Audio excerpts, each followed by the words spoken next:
You know the ones. You're driving down the road and you see those giant gas station signs, right? The ones promising these incredible savings, just trying to get you to pull over. Well, today, we're going to dive into what's really behind those big, bold numbers. It all kicks off with an offer that, let's be honest, sounds almost too good to be true. Not long ago, on August 21st, Circle K was offering a massive 40 cents off per gallon. And no, that is not a typo. 40 cents. It was a limited time deal, a huge discount designed to get everyone talking and, you guessed it, get everyone to their pumps. And this wasn't some quiet, under-the-radar promotion. Oh no, this was a major event. It was big enough to make the local news. SuperTalk Mississippi called it a can't-miss deal, and it was perfectly timed to help out drivers who were really feeling the pinch at the pump.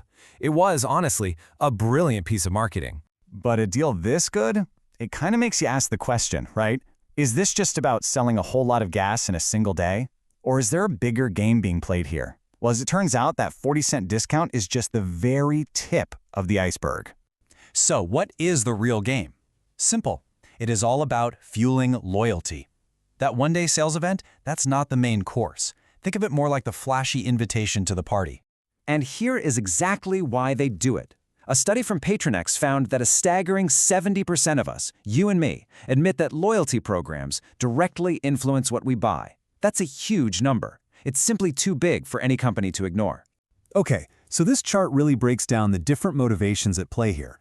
For us, as drivers, our goal is pretty simple. We want to save money on gas, and we want it to be easy. But the gas station? Oh, they have a much longer list. They want to drive in-store sales, get you to buy a coffee or a snack. They want your customer data. They want you to visit more often, and they want to absolutely crush their competition. It's clear we're not always playing the same game. And here is the core problem they're trying to solve, something called fuel price sensitivity. And what that really means is that we, the customers, we're not very loyal. We will absolutely switch stations to save just a few pennies a gallon. And to keep up with that, some of these big gas companies might change their prices hundreds of times a year. So these loyalty programs become their best weapon against that constant price war. So how exactly do they fight that price war and get us to keep coming back? Well, that's where we get into what I'm calling the loyalty playbook. If you take a quick look at the competition, you'll see a few different approaches. You've got Circle K and Shell, who use a tiered system, so the more you spend or the more you visit, the more you save. Then there's BP, which offers a simple, flat 5 cents off every single time. And ExxonMobil uses a point system, where you turn points into dollars. Each one is designed to hook a slightly different type of driver. But the real power move here isn't just about picking one program.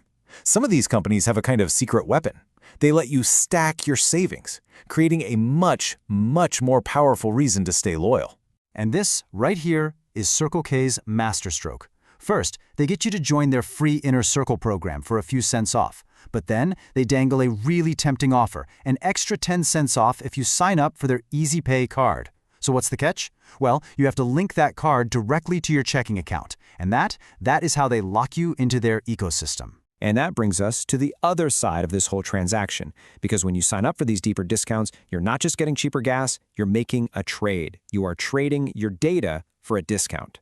This quote from a user on Reddit, it just perfectly captures that hesitation so many of us feel. I mean, really, why are they so eager for our checking account info and our driver's license number? What's in it for them?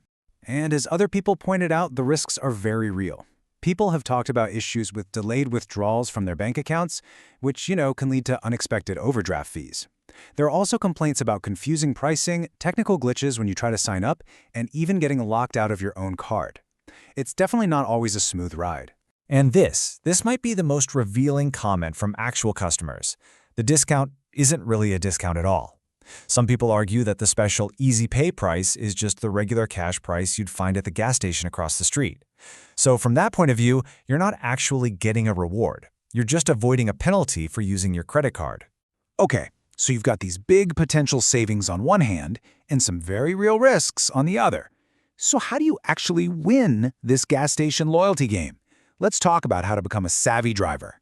It all really comes down to this one question, doesn't it? And the truth is, the answer is going to be different for everyone. It really depends on your priorities, how comfortable you are with sharing your data, and honestly, how much work you're willing to put in. So here's a little checklist to help you decide. First, use an app like GasBuddy to compare the final, after-discount price against other stations nearby. Then make a conscious choice. Are the savings really worth giving up your financial data? Always, always read the fine print. And if you do sign up, keep an eye on your bank account for those delayed withdrawals. And hey, don't forget, you can often combine these deals with other rewards like the ones from your credit card. So the big takeaway is this.